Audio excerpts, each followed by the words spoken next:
Hey everyone, I'm going to show you how you can connect your TCL Smart TV with a DVD player.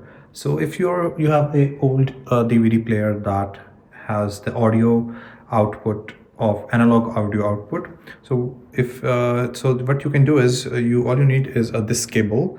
So in this cable, these two are the audio and video cables. So these two cables will go on the back side of your DVD player, and then on the other end, this is the AV cable that is going to get inside of the. This is going to attach with the TCL Smart TV.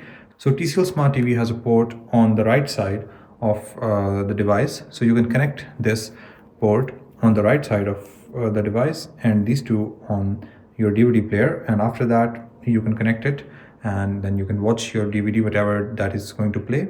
So after you have connected the cable on the remote, you are going to select this button right here, and after that you are going to see that on your TCL screen the AV will activate, and you can click on the AV and then it will search for signal and then it will show the display of whatever is playing on the DVD.